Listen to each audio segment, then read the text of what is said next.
Baik, assalamualaikum warahmatullahi wabarakatuh. Alhamdulillahirobbilalamin. Alhamdulillah, puji syukur kita panjatkan kehadirat Allah Subhanahu Wa Taala karena kita masih dapat berjumpa walaupun melalui online seperti ini.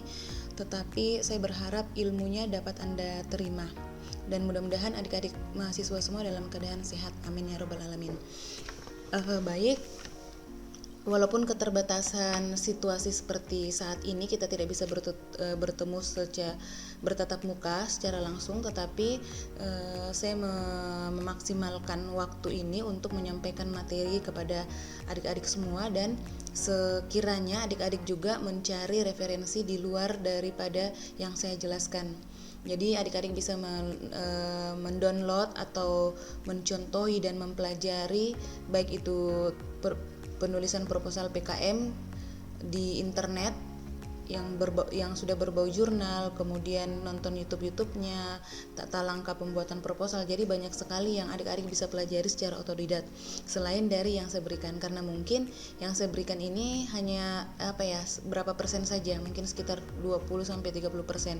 Selebihnya saya berharap adik-adik semua dapat mempelajari, mencari sendiri seperti itu ya. Baik, kita lanjutkan saja yang minggu lalu. Ini sudah, jadi ini masih pengenalan tentang PKMK. Nah, kriteria pengusul kemarin kita sudah jelaskan. Nah, kita masuk ke tahapan PKM. Nah, tahap pertama itu, jadi kalau sudah terbentuk kelompok tak, mahasiswa dipersilahkan untuk menyusun proposal. Jadi buat bikin proposal, contoh-contoh proposalnya juga bisa kita cari di internet. Kemudian selain itu, pada semester 5 yang lalu itu saya juga sudah memberikan sedikit materi tentang proposal PKM. Jadi sisa itu kita perbaiki kembali, tetapi cari juga referensi lain di internet tentang proposal PKMK. Kemudian tahap kedua, nanti ini PT melaksanakan evaluasi internal dan mengunggah berita hasil revisi evaluasi eksternal. Jadi ini bagiannya kampus. Kemudian tahap ketiga ya, mohon maaf salah ketik. Tahap keempat, mahasiswa, jadi kita mengunggah proposal setelah diseleksi dari dievaluasi di kampus, nanti ada reviewer internalnya. Setelah itu kita masuk ke tahap ketiga, mahasiswa mengunggah proposal. Jadi nanti kita unggah proposal tak. Nah, yang keempat, Ditjen Belmawa melaksanakan evaluasi dan menetapkan proposal yang didanai. Jadi di sini penentuan atau penilaian tentang proposal-proposal yang lolos. Nah, setelah dinyatakan lolos, tahap kelimanya mahasiswa melaksanakan kegiatan catatan harian dan laporan kemudian. Jadi segala bentuk kegiatan yang kita lakukan, mulai dari buat proposal itu dicatat tanggal berapa, dan kalau bisa itu dibuatkan dokumentasinya, tanggal berapa, di mana, dibuatkan catatan harian. Misalnya Anda lagi duduk dengan tim kelompok menyelesaikan proposal, kemudian diskusi tentang isi proposal, kemudian mencari data-data ataupun dan sebagainya, mencari referensi, apapun yang Anda lakukan itu dicatat dan kalau bisa ada dokumentasinya. Nah, selanjutnya tahap ke-6, Ditjen Belmawa melaksanakan monitoring dan evaluasi. Setelah itu segala apa yang sudah kita kirim, catatan-catatan dan sebagainya, laporan. Nah, Ditjen Belmawa lagi melakukan monitoring dan evaluasi. Tahap ke-6, Ditjen Belmawa menetapkan peserta PIMNAS. Ini mewakili nasional. Jadi pada tahap ke-6 tadi ini kita akan diseleksi lagi. Jadi 2 kali seleksi. Tahap ke-4 dan tahap ke-6 itu diseleksi lagi, yang mewakili nanti langsung bertemu secara nasional, jadi seluruh daerah. Kalau yang pada tahap ke-4 tadi itu bertemu secara lolos di Makassar. Tapi kalau tahap PIMNAS nanti itu seluruh daerah datang, karena jadi dua kali seleksi. Nah, seluruh daerah datang, dan biasanya daerahnya itu di luar dari Sulawesi ya. Kita akan presentasikan apa hasilnya kita kalau kita sudah lolos nanti ya, di depan Ditjen Belmawa. Nah, tahap kelima, maaf ya.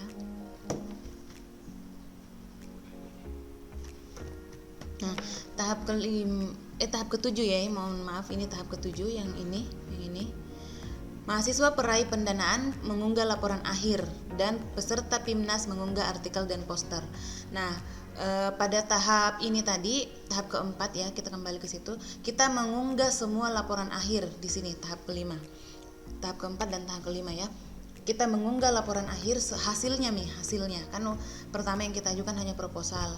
Nah, setelah itu hasilnya nanti kita laporkan lagi. Kita unggah dan itu akan menjadi penilaian di tahap ke-6 tadi yang ini ya. Nah, pada saat kita lolos kita dinyatakan lolos ke PIMNAS tadi di tahap ini, tahap ke-7 ini ya. Maaf ya, ini salah ketik semua ini tahapnya, tapi mohon mungkin Anda bisa melihat ini 1 2 3 4 5 6 7 8 9 tahap. Nah, setelah kita dinyatakan lolos ke PIMNAS ya pada tahap ke-7, nah kita mengunggah laporan akhir tadi itu kita upload atau kita submit ke sebuah jurnal ya, artikel, mengunggah artikelnya dan kita buatkan poster. Nanti ada aturan posternya, ukuran berapa dan kali berapa itu harus diunggah hasil akhirnya, artikel akhirnya dan poster yang telah dibuat. Jadi isinya poster nanti itu kayak semacam abstraknya, isi secara ringkas, kemudian ada boleh juga ditampilkan tabel kalau ada tabel, kemudian ditampilkan foto kalau ada foto-foto kegiatan. Itu sebenarnya poster itu isinya simpulan, nanti ada aturan sendirinya dari PIMNAS itu ya. Itu kalau kita sudah lolos ke PIMNAS ya. Kemudian tahap yang terakhir pelaksanaan PIMNAS. Nah, nanti ini ada yang penting kita lolos dulu, nanti akan ada aturan-aturan baru apa yang akan kita lakukan selanjutnya. Nah, baik, kita masuk ke sistematika penulisan. Oke. Untuk pertemuan kedua ini, 2 dan 3 nantinya ya, itu tetap masih membahas tentang penulisan PKMK, proposal PKMK. Ya. Jadi kita masuk di sistematika penulisan. Nah, ditulis kita menggunakan huruf Times New Roman, ukurannya 12. Jadi kalau sudah ada aturan seperti itu, jangan lagi ubah ke jenis huruf yang lain, misalnya kalibri dan sebagainya, jangan. Ukurannya juga 12, jangan lagi kurangi jadi 10 atau kita tambahkan jadi 14. Jadi konsisten penulisan dan mengikuti aturan yang ada itu salah satu penilaian lolos proposal PKMK. Nah, jarak spasinya 1,15 spasi, jadi jangan 1,2 atau 0,1. Jadi jaraknya 1,15 spasi. Nah, ukuran kertas A4 margin, jadi kita ukur itu. Kertasnya A4 margin kirinya itu 4 cm, margin kanan atas dan bawahnya itu, atas dan bawah itu masing 3 cm. Kemudian halaman sampul sampai dengan daftar isi diberi nomor halaman dengan dari sampul sampai daftar isi kasih huruf I seperti ini ya yang saya tunjuk ini. Dan seterusnya. Yang diletakkan pada sudut kanan bawah. Jadi di sudut, jangan kita taruh di tengah atau kiri, tapi sudut bawah bagian kanan. Nah, selanjutnya halaman utama yang dimulai dari pendahuluan sampai dengan halaman lampiran diberi halaman dengan angka Arab 1, 2, 3. Jadi mulai dari halaman pendahuluan sampai dengan lampiran ke bawah kasih 1, 2, 3 dan seterusnya, diletakkan juga pada sudut kanan atas. Kalau yang tadi bawah, yang ini daftar isi sampai daftar isi diberi nomor halaman ya. Dari sampul sampai daftar isi ini bagian bawah dia kanan. Kalau ini bagian kanan tapi bagian atas. Mulai dari halaman ini sampai bab 1, biasa kan ada bab 1 pendahuluan sampai lampiran. Itu pakai angka Arab 1, 2, 3 dan seterusnya. Oke. Kita lanjut di daftar isi proposal PKMK. Jadi daftar isinya itu ini ya, jadi jangan lagi tambahkan ataupun ada kita kurangi. Jadi yang pertama itu halaman sampulnya. Ya, kita perhatikan halaman sampul. Kemudian ada halaman pengesahan, nanti ada template-nya sendiri. Yang penting susunannya dulu kita tahu seperti ini ya.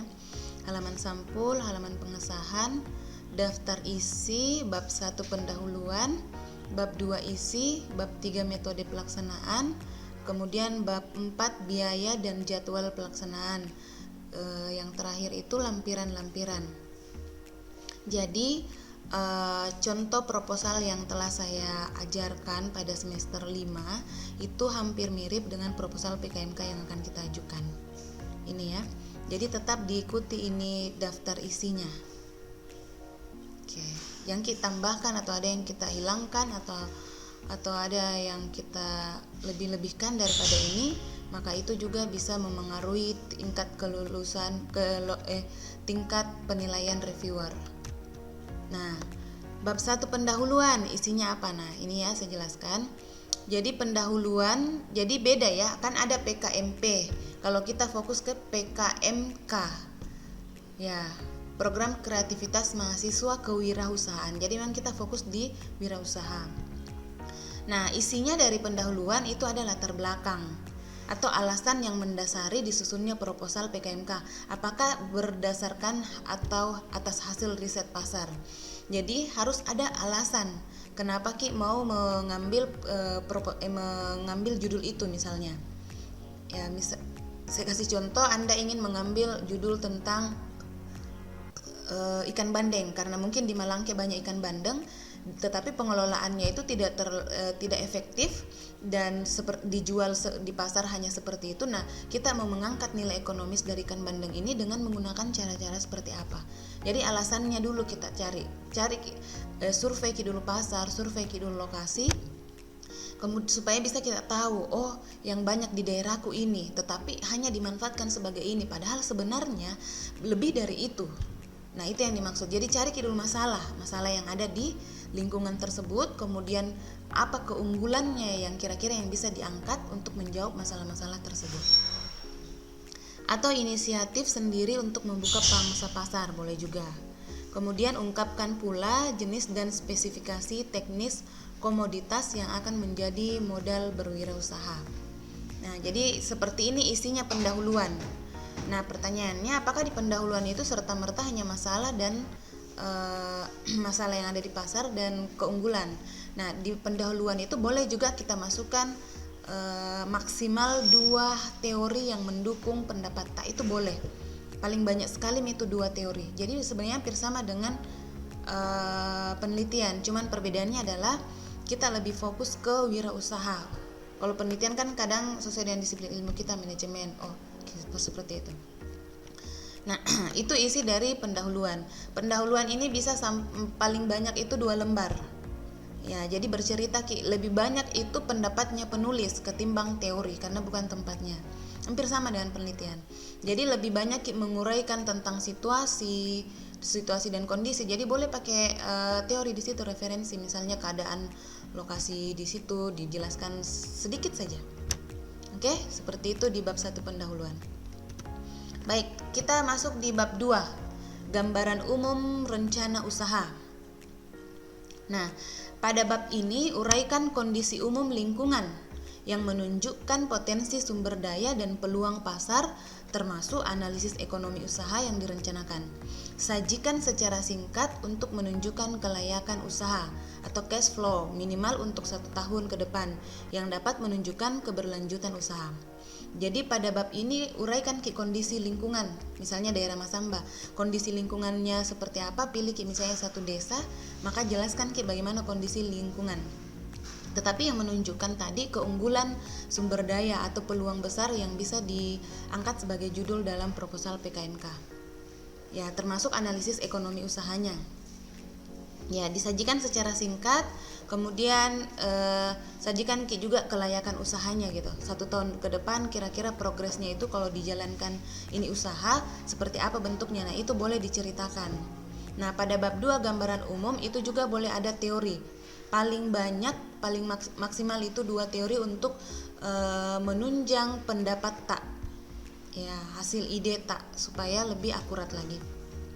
Nah, seperti itu di gambaran umum rencana usaha ya di bab 2. Nah, kita lanjut ke metode pelaksanaan.